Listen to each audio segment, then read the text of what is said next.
Hello दोस्तों, आप सभी का स्वागत है आपके अपने परिवार द लॉजिकल साइंस में।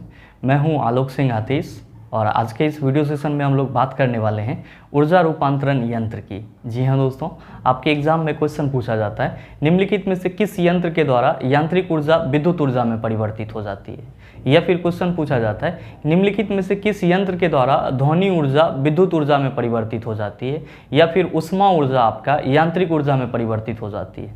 आप सभी कंफ्यूज होते रहते हैं और आप सबों का शिकायत भी रहता है कि सर ये ऊर्जा रूपांतरण यंत्र आसानी से हमारे माइंड में सेट ही नहीं हो पाता है। तो आज के इस वीडियो सेशन में हम लोग जितने भी ऊर्जा रूपांतरण यंत्र हैं जिससे आपके एग्जाम में क्वेश्चन बन पड़ते हैं, उन सारे को आसानी से कैसे याद रख सकते हैं, इस पे फोकस करेंगे। तो आइए बिना अपने समय को गंवाए हुए शुरू करते हैं आज के इस सेशन की और देखते हैं एग्जाम रेलेवेंट क्या कुछ सीख पाते हैं। दोस्तों, सीधे सीधे ऊर्जा रूपांतरण यंत्र को समझने से पहले थोड़ा सा हम लोग ऊर्जा से संबंधित 2-4 बेसिक बातें कर लेते हैं ताकि आगे का जो कंसेप्ट है वो आपको आसानी से समझ में आए। नो डाउट आप सबों को मालूम होना चाहिए कि ऊर्जा को ही इंग्लिश में हम लोग क्या कहते हैं, एनर्जी कहते हैं। और आप सभी क्या कहते हैं सर कि कार्य करने की जो क्षमता होती है वही क्या होता है सर, ऊर्जा होता है। कार्य करने की क्षमता क्या कहलाती है सर, ऊर्जा कहलाती है। मेरे मित्र ध्यान में रखेंगे कि आपके एग्जाम में ज़्यादातर क्वेश्चन ऊर्जा के इकाई से पूछा जाता है। तो नो डाउट आप ये भी जानते होंगे कि सर ऊर्जा का यूनिट क्या होता है, इकाई क्या होता है। तो आप कहते हैं सर जो कार्य का होता है वही ऊर्जा का होता है। तो कार्य का यूनिट जूल है तो ऊर्जा का भी यूनिट क्या होगा सर, जूल ही होगा। लेकिन यहीं पर आपको ध्यान में रखना है, अगर आपको कहीं पर वाट सेकेंड मिल जाए या फिर वाट आवर मिल जाए या फिर किलो वाट आवर मिल जाए तो ये सब भी क्या है सर, ये सब भी ऊर्जा के ही यूनिट हैं। तो आप इस चीज़ को हमेशा ध्यान में रखेंगे कि वाट सेकेंड, वाट आवर और किलो वाट आवर ये सब के सब क्या है सर, ऊर्जा के यूनिट हैं, ऊर्जा की इकाई है। और साथ ही साथ जूल भी क्या है, ऊर्जा का ही इकाई है। मेरे मित्र आप सभी कहेंगे कि सर हम लोगों को तो ऊर्जा रूपांतरण यंत्र पढ़ना है, ऑब्वियसली हम लोग पढ़ेंगे। लेकिन आप जरा सा ये बताइए कि आपके पास ऊर्जा के कितने प्रकार हैं। तो आप कहेंगे सर हमारे पास तो ऊर्जा के 2 ही प्रकार हैं। कौन कौन सा? फट से जवाब देंगे गतिज ऊर्जा और स्थितिज ऊर्जा। भाई मेरे ये चीज़ गलत हो जाएगा। एक्चुअली ऊर्जा के कई प्रकार नहीं होते हैं, ऊर्जा के कई रूप होते हैं। और ये जो आप कहते हैं कि हमारे पास ऊर्जा के 2 प्रकार हैं, पोटेंशियल एनर्जी और काइनेटिक एनर्जी, यानी कि स्थितिज ऊर्जा और गतिज ऊर्जा। तो सर ये स्थितिज ऊर्जा और गतिज ऊर्जा मैकेनिकल एनर्जी का क्या होता है, टाइप होता है। जो आपका यांत्रिक ऊर्जा है, जो मैकेनिकल एनर्जी है सर, जिसको आप क्या कहते हैं, यांत्रिक ऊर्जा, जो किसी भी वस्तु के स्थिति या गति के चलते उत्पन्न होता है। तो यांत्रिक ऊर्जा आपके 2 प्रकार के होते हैं, जिसको आप स्थितिज ऊर्जा या फिर गतिज ऊर्जा कहते हैं। एग्जैक्टली ऊर्जा का कोई भी प्रकार नहीं होता है। तब आप कहेंगे कि सर हम लोग जो पढ़ते रहते हैं प्रकाश ऊर्जा, हम लोग जो पढ़ते रहते हैं रासायनिक ऊर्जा, या फिर हम लोग जो पढ़ते रहते हैं सर विद्युत ऊर्जा या फिर ध्वनि ऊर्जा, तो ये क्या है सर, ये ऊर्जा के प्रकार नहीं है तो क्या है भाई मेरे, एक्चुअली में ये ऊर्जा के क्या है सर, रूप हैं। ऊर्जा के क्या है सर, ये रूप हैं। That's all are known as form of energy. ये सब के सब क्या है सर, फॉर्म ऑफ एनर्जी हैं, ऊर्जा के रूप हैं। और हमेशा ध्यान में रखिएगा कि ऊर्जा संरक्षण सिद्धांत क्या कहता है, आप सबों को याद आ रहा होगा। आप ऊर्जा संरक्षण नियम क्या कहता है, जिसको हम लोग इंग्लिश में क्या कहते हैं, law of conservation of energy कहते हैं। तो ऊर्जा संरक्षण नियम कहता है कि ऊर्जा ना तो क्रिएट किया जा सकता है और ना ही डिस्ट्रॉय किया जा सकता है। मतलब ये हुआ कि ऊर्जा को ना तो आप उत्पन्न कर सकते हैं और ना ही इसको आप नष्ट कर सकते हैं। सिर्फ और सिर्फ क्या कर सकते हैं कि ऊर्जा के एक रूप से दूसरे रूप में रूपांतरित कर सकते हैं, या ऊर्जा को एक रूप से दूसरे रूप में आप रूपांतरित कर सकते हैं। जैसे कि आप सभी देखते हैं कि जो आपका डायनेमो होता है, जो आपके जनरेटर में लगा हुआ रहता है, उसको जब आप घुमाते हो, सॉफ्ट के थ्रू घुमाते हो, तो आप कहते हो किसी भी वस्तु के चलने के चलते क्या होगी सर, तो यांत्रिक ऊर्जा प्रोड्यूस होगी। तो जैसे ही आप डायनेमो को यांत्रिक ऊर्जा के सहारे घुमाना शुरू करते हो तो उसका आर्मेचर घूमता है और उससे आपको इलेक्ट्रिसिटी मिलती है। तो यहाँ पे यांत्रिक ऊर्जा किस फॉर्म में बदल जा रही है सर, विद्युत ऊर्जा के फॉर्म में बदल जा रही है। और ऊर्जा संरक्षण नियम इस बात की पुष्टि करता है कि ऊर्जा न तो उत्पन्न किया जा सकता है और ना ही नष्ट किया जा सकता है। सिर्फ और सिर्फ ऊर्जा को एक रूप से दूसरे रूप में क्या किया जा सकता है सर, रूपांतरित किया जा सकता है, ट्रांसफॉर्म किया जा सकता है। मेरे मित्र ध्यान में रखेंगे, अगर आपसे ये कोई पूछ ले कि ऊर्जा संरक्षण नियम किस नियम से संबंधित होता है, तो भाई मेरे याद रखना कि ऊष्मा गतिकी का जो पहला नियम है, ऊष्मागतिकी का पहला नियम किससे संबंधित है सर? तो आप सभी कहेंगे सर ऊर्जा संरक्षण नियम से संबंधित है। थर्मोडायनामिक्स का जो फर्स्ट लॉ है वो किससे संबंधित है सर? ऊर्जा संरक्षण नियम से संबंधित है। और आप सभी देख रहे हैं कि ऊर्जा संरक्षण नियम क्या कहता है कि ऊर्जा का एक रूप से दूसरे रूप में रूपांतरण हो सकता है, लेकिन यह ना तो उत्पन्न किया जा सकता है और ना ही नष्ट किया जा सकता है। आप कहेंगे सर ये रूपांतरण होगा कैसे? तो सर इसी रूपांतरण के लिए हम लोग किसको देखेंगे सर? ऊर्जा रूपांतरण यंत्र को देखेंगे, एनर्जी ट्रांसफॉर्मेशन डिवाइस को देखेंगे, जिससे आपके एग्जाम में क्वेश्चन पूछा जाता है। अगर आप लिखना चाहें तो वीडियो को पॉज करके इन सारी चीज़ों को लिख सकते हैं। आइए अब हम लोग बात कर लेते हैं कि वो ऊर्जा रूपांतरण यंत्र कौन कौन से हैं जिससे आपके एग्जाम में क्वेश्चन पूछे जाते हैं। अब हम लोग ऊर्जा रूपांतरण यंत्र और उस यंत्र के द्वारा कौन सा ऊर्जा किस रूप में बदला जाता है इसको डिस्कस कर लेते हैं। पहला पॉइंट है सर विद्युत सेल, इसी को हम लोग इलेक्ट्रिक सेल बोलते हैं। और हमेशा ध्यान में रखेंगे कि सेल में कौन सी ऊर्जा रहती है सर? तो सर सेल या बैटरी दोनों में ही रासायनिक ऊर्जा रहती है। कौन सी ऊर्जा सर? केमिकल एनर्जी स्टोर रहती है। और यही केमिकल एनर्जी किस में बदल जाता है सर? इलेक्ट्रिसिटी में बदल जाता है, यानी कि विद्युत में बदल जाता है। तो आप हमेशा कहेंगे जहां भी आपको विद्युत सेल मिलेगा तो आप क्या कहेंगे कि सर विद्युत सेल में रासायनिक ऊर्जा, विद्युत सेल में क्या होती है सर? रासायनिक ऊर्जा किस में बदल जाती है सर? तो सर ये विद्युत ऊर्जा में बदल जाती है। किस में बदल जाती है? विद्युत ऊर्जा में बदल जाती है। मेरे मित्र ध्यान में रखेंगे, अगर आपसे आपके एग्जाम में सोलर सेल का डिस्कशन कर दिया जाए, क्योंकि आप कहेंगे सर जितने भी सेल होंगे उसमें रासायनिक ऊर्जा क्या होगा? इलेक्ट्रिसिटी में बदल जाएगा, विद्युत ऊर्जा में बदल जाएगा। लेकिन अगर सोलर सेल पूछ दे, यहाँ पे मैंने लिखा भी है, देखिए यहाँ पे लास्ट में सोलर सेल मैंने लिखा भी है। तो सोलर का मतलब क्या होता है सर? तो आप कहेंगे सर सोलर का मतलब होता है सर सूर्य से जो आने वाली प्रकाश की किरणें होती है या सूर्य से जो प्रकाश ऊर्जा निकलती है उसी को हम लोग क्या कहते हैं? सोलर एनर्जी कहते हैं। क्योंकि सोलर सेल के द्वारा जो प्रकाश ऊर्जा आपका सन से आता है वो किस में चेंज हो जाता है? तो आप कहते हैं सर विद्युत ऊर्जा में। तो हमेशा ध्यान में रखेंगे कि जहां विद्युत सेल मिलेगा वहां पे रासायनिक ऊर्जा किस में परिवर्तित होगा? विद्युत ऊर्जा में परिवर्तित हो जाएगा।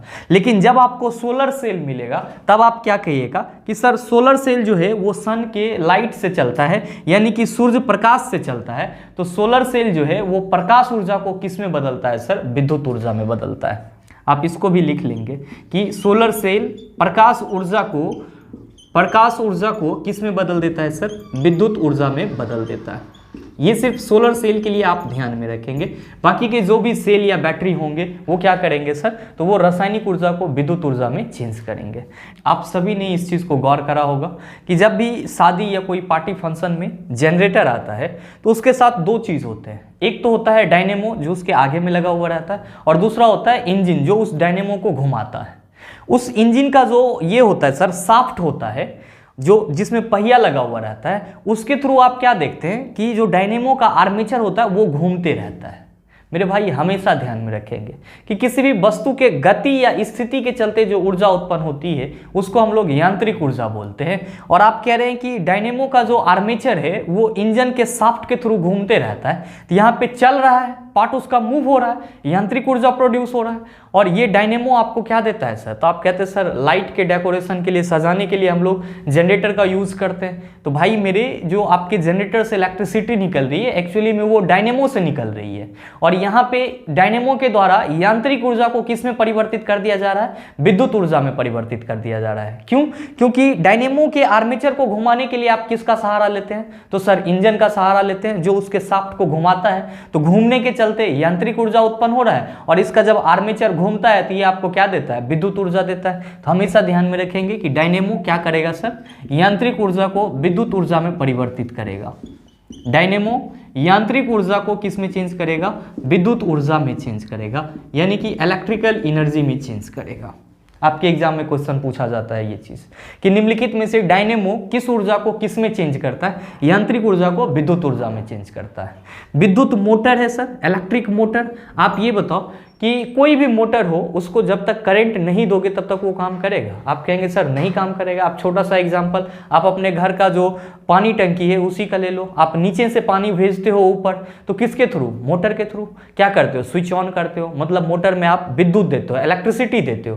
तो मोटर में कौन सा ऊर्जा का उपयोग होता है? विद्युत ऊर्जा का उपयोग होता है। और ये विद्युत ऊर्जा क्या होता है सर? यांत्रिक ऊर्जा में बदल जाता है। विद्युत ऊर्जा किस में बदल जाता है सर? यांत्रिक ऊर्जा में बदल जाता है। तो हमेशा ध्यान में रखेंगे कि विद्युत मोटर जो है सर वो क्या करती है, तो विद्युत ऊर्जा को यानी कि इलेक्ट्रिकल एनर्जी को किस में चेंज करती है? तो सर यांत्रिक ऊर्जा में चेंज करती है। क्या करती है? यांत्रिक ऊर्जा में चेंज करती है। जबकि डायनेमो जो है ये यांत्रिक ऊर्जा को किस में चेंज करती है सर? विद्युत ऊर्जा में चेंज करती है। नेक्स्ट है माइक्रोफोन। आप सभी को मालूम होगा कि सर माइक्रोफोन जो है ये ध्वनि ऊर्जा को किस में चेंज कर देता है? विद्युत ऊर्जा में चेंज कर देता है। माइक्रोफोन क्या करता है सर कि जो साउंड एनर्जी है, ध्वनि ऊर्जा है, उसको किस में चेंज करता है? विद्युत ऊर्जा में चेंज कर देता है। तो आप इस चीज़ को एक दो बार पढ़ेंगे तो आपको ये याद हो जाएगा। हालांकि ये सारी चीज़ें आपके डे टू डे लाइफ से जुड़ी हुई है। अब देखो आपका यहाँ पे है लाउड स्पीकर। आप सबों को मालूम है कि लाउड स्पीकर जो होगा वो बिना इलेक्ट्रिसिटी के नहीं चलेगा, बिना विद्युत के नहीं चलेगा। तो जाहिर सी बात है कि लाउड स्पीकर को चलाने के लिए हमको क्या चाहिए? इलेक्ट्रिसिटी चाहिए, विद्युत चाहिए। और लाउड स्पीकर से आपको क्या मिलता है? आप कहेंगे ध्वनि मिलता है। तो भाई मेरे हमेशा ध्यान में रखना कि लाउड स्पीकर के द्वारा विद्युत ऊर्जा को किस में परिवर्तित किया जाता है? लाउड स्पीकर के द्वारा विद्युत ऊर्जा को किस में परिवर्तित किया जाता है? आप कहेंगे सर ध्वनि ऊर्जा में परिवर्तित किया जाता है। और आपसे पूछा जाएगा कि ध्वनि ऊर्जा को किस में परिवर्तित किया जाता है? विद्युत ऊर्जा में परिवर्तित किया जाता है। विद्युत मोटर विद्युत ऊर्जा को यांत्रिक ऊर्जा में, जबकि यांत्रिक ऊर्जा को विद्युत ऊर्जा में कौन चेंज करता है? तो सर डायनेमो चेंज करता है। नेक्स्ट है आपका सितार। आप कहेंगे सर ये तो बड़ा ही सिंपल है, क्योंकि सितार तो ये वाद्य यंत्र में आ जाता है। और वाद्य यंत्र को हम लोग बजाते हैं तो क्या करते हैं सर? उसको ऊपर नीचे करते हैं। मतलब क्या कि यहाँ भी कण आपका क्या हो रहा है सर? गतिमान हो रहा है, मूवमेंट हो रहा है कणों में। और किसी भी वस्तु की स्थिति या गति के चलते कौन सी ऊर्जा उत्पन्न होती है? यांत्रिक ऊर्जा। तो आप जो हाथ से सितार को बजा रहे हैं तो उसके चलते क्या हो रही है सर? यांत्रिक ऊर्जा बन रही है। और ये यांत्रिक ऊर्जा किस में रूपांतरित हो जाती है? तो आप सभी कहते हैं सर ध्वनि ऊर्जा में रूपांतरित हो जाती है। और सितार आपका है क्या? तो सर एक प्रकार का वाद्य यंत्र है। तो आप क्या कहेंगे कि सर सितार में क्या होता है कि जो यांत्रिक ऊर्जा होता है, जो यांत्रिक ऊर्जा होता है वो किस में चेंज हो जाता है सर? तो सर ये ध्वनि ऊर्जा में चेंज हो जाता है। यांत्रिक ऊर्जा किस में चेंज हो जाता है सर? ध्वनि ऊर्जा में। किसके थ्रू सर? तो सितार के थ्रू। बाकी सोलर सेल आप सभी समझ गए होंगे कि सर ये सोलर सेल जो है वो सनलाइट के थ्रू रिचार्ज होता है। तो ये प्रकाश ऊर्जा को किस में बदल देता है? विद्युत ऊर्जा में। जबकि जितने भी सेल हैं उसमें केमिकल एनर्जी पहले से स्टोर होता है। तो जो भी सेल होते हैं वो केमिकल एनर्जी को इलेक्ट्रिकल एनर्जी में चेंज करते हैं, यानी कि रासायनिक ऊर्जा को विद्युत ऊर्जा में चेंज करते हैं। एक बार आप चाहें तो वीडियो को पॉज करके इन सारी चीज़ों को नोट डाउन कर सकते हैं। आगे कुछ और भी डिवाइसेज हैं उसको भी डिस्कस कर लेते हैं। आपका जो अगला पॉइंट है, पॉइंट नंबर 8, इसमें क्या लिखा है मैंने कि जो आपका बल्ब है, ट्यूबलाइट है या हीटर का जलना होता है, इनमें कौन सा ऊर्जा किस में परिवर्तित हो जाता है? आप सभी कहेंगे कि सर आपने जितने भी यहाँ पे डिवाइसेस लिखे हैं जैसे कि बल्ब, ट्यूबलाइट, हीटर, ये सब के सब किससे चलते हैं सर? तो ये सब के सब इलेक्ट्रिकल एनर्जी से चलते हैं। किससे चलते हैं सर? इलेक्ट्रिकल एनर्जी से चलते हैं, यानी कि विद्युत ऊर्जा से चलते हैं। विद्युत ऊर्जा से चलते हैं। भाई मेरे ये बताओ कि जब आपका बल्ब जलता है तो आपको क्या मिलता है? तो आप कहते हैं सर लाइट भी मिलता है, और जब आप बल्ब को छुएंगे तो वो गर्म भी हो जाता है। मतलब क्या कि हीट एनर्जी भी आपको मिलता है, साथ ही साथ लाइट एनर्जी भी मिलता है, यानी कि ऊष्मा ऊर्जा और प्रकाश ऊर्जा दोनों मिलता है। ठीक उसी तरह ट्यूबलाइट के साथ भी होता है, ये भी इलेक्ट्रिसिटी के थ्रू चलता है और इससे भी आपको हीट और क्या मिलता है सर? लाइट मिलता है। और सेम सिचुएशन आपका हीटर भी करता है। तो आप सभी हमेशा ध्यान में रखेंगे कि बल्ब, ट्यूबलाइट, हीटर का जलना, ये सब किस पे आधारित है सर? तो ये सब के सब इलेक्ट्रिकल एनर्जी पे आधारित है। सो इसीलिए इसमें क्या होता है कि जो आपका विद्युत ऊर्जा होता है, जो आपका विद्युत ऊर्जा होता है, ये प्रकाश एवं ऊष्मा ऊर्जा में क्या हो जाता है? परिवर्तित हो जाता है। यानी कि आपसे अगर कोई भी ये पूछे कि बल्ब के द्वारा कौन सी ऊर्जा किस में बदल जाती है, तो आप कहेंगे विद्युत ऊर्जा ऊष्मा और प्रकाश में बदल जाती है, ऊष्मा ऊर्जा या प्रकाश ऊर्जा में बदल जाती है। नेक्स्ट है आपका मोमबत्ती का जलना। मेरे भाई आप सभी बताओ कि मोम क्या है, तो आप कहेंगे सर एक प्रकार का केमिकल सब्सटेंस है। तो जाहिर सी बात है कि इसके अंदर क्या होगी, केमिकल एनर्जी होगी, यानी कि रासायनिक ऊर्जा होगा। क्या होगा सर, रासायनिक ऊर्जा होगा। तो जब आप मोमबत्ती को जलाते हो तो आपको दो चीज़ मिलता है, पहला हीट मिलता है और दूसरा आपको लाइट मिलता है। यानी कि मोमबत्ती का जलना, इसमें जो आपका रासायनिक ऊर्जा है वो किस में बदल जाता है सर, प्रकाश और ऊष्मा ऊर्जा में बदल जाता है। मोमबत्ती में जो रासायनिक ऊर्जा होता है, केमिकल एनर्जी होता है, जो रासायनिक ऊर्जा होता है, ये किस में बदल जाता है सर, तो सर प्रकाश और ऊष्मा ऊर्जा में बदल जाता है। आप इस चीज़ को ध्यान में रखेंगे, बिल्कुल ही लॉजिकल बात है। मोमबत्ती को जलाओगे तो उसके फ्लेम को छुओगे तो आपको गर्म लगेगा, तो हीट मिल रहा है, साथ ही साथ आपका जो अंधेरा है वो भी थोड़ा सा क्या हो जाता है, कट जाता है। तो दोनों चीज़ मिलता है, प्रकाश ऊर्जा भी मिलता है और आपका ऊष्मा ऊर्जा भी मिलता है। यहाँ पे ऊष्मा ऊर्जा लिख लेंगे सर। नेक्स्ट है कोयले का जलना। भाई मेरे ये बताओ कि कोयला क्या होता है, तो आप कहेंगे कार्बनिक कंपाउंड है। भाई कार्बनिक कंपाउंड तो है, इसके अंदर कौन सा ऊर्जा होगा, कहेंगे सर कैसी बात कर रहे हैं, रासायनिक ऊर्जा होगा। तो कोयले को जब आप जलाएंगे तो क्या मिलेगा, आप कहेंगे सर हीट मिलेगा, लेकिन ध्यान में रखेंगे इससे आपको लाइट नहीं मिलेगा, ऊष्मा मिलेगी लेकिन लाइट नहीं मिलेगा, प्रकाश नहीं मिलेगा। तो आप हमेशा कहेंगे कि सर कोयले के जलने से हमको क्या मिलेगा सर, कि रासायनिक ऊर्जा जो होगा, कोयले के जलने पर जो रासायनिक एनर्जी होगा, केमिकल एनर्जी होगा, वो किस में बदल जाएगा सर, ऊष्मा ऊर्जा में बदल जाएगा, यानी कि हीट एनर्जी में बदल जाएगा।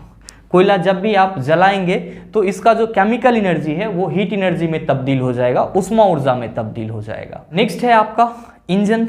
मेरे मित्र आप सभी कहेंगे कि सर इंजन जो है वो ईंधन के थ्रू चलता है।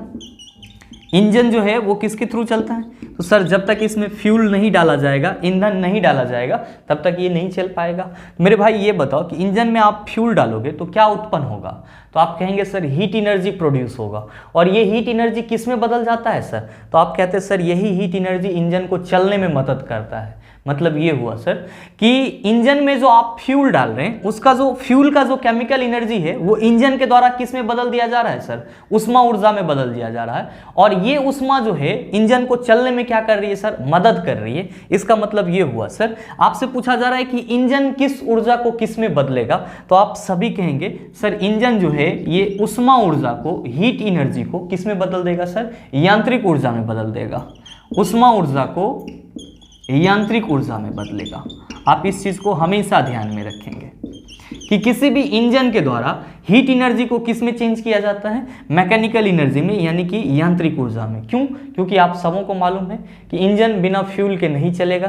तो फ्यूल का जो केमिकल एनर्जी होता है वो इंजन के द्वारा किस में तब्दील कर दिया जाता है, हीट एनर्जी में। और उसी हीट एनर्जी के थ्रू आपका इंजन चलायमान होता है या उसके और पार्ट पुर्जे चलते हैं, तो वहां पर यांत्रिक ऊर्जा उत्पन्न हो जाता है। तो हमेशा ध्यान में रखेंगे इंजन ऊष्मा ऊर्जा को यांत्रिक ऊर्जा में बदलता है।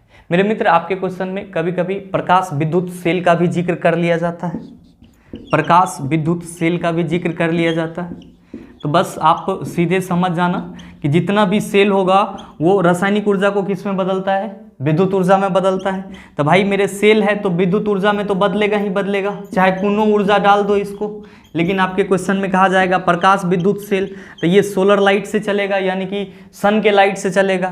तो प्रकाश विद्युत सेल भी क्या करेगा सर, कि प्रकाश ऊर्जा को किस में बदलेगा, विद्युत ऊर्जा में। हालांकि आप ध्यान में रखेंगे आपको सिर्फ भरमाने के लिए कहा जाता है प्रकाश विद्युत सेल, जबकि सर इसी को हम लोग इंग्लिश में क्या कहते हैं, सोलर सेल कहते हैं, जो चीज़ मैंने अभी आपको डिस्कस किया है। दोस्तों उम्मीद करते हैं कि ये छोटा सा सेशन आपके लिए उपयोगी साबित होगा, और अगर आप इसको 2-4 बार अच्छे से पढ़ेंगे तो मेरे ख्याल से इससे जो क्वेश्चन पूछे जाएंगे उसका जवाब आसानी से दे पाएंगे। उम्मीद ये भी करते हैं वीडियो आपको अच्छा लगा होगा, और अगर आपको वीडियो अच्छा लगा तो वीडियो को लाइक कीजिएगा, शेयर कीजिएगा, और चैनल पे नए हैं तो सब्सक्राइब करके बेल आइकन दबा लीजिएगा, ताकि इस तरह के एग्जाम रेलेवेंट वीडियो सबसे पहले आपके पास पहुंचे और आप उसका भरपूर फायदा उठा पाए। मिलते हैं फिर अगले सेशन में, तब तक के लिए best of luck, thank you, have a nice day.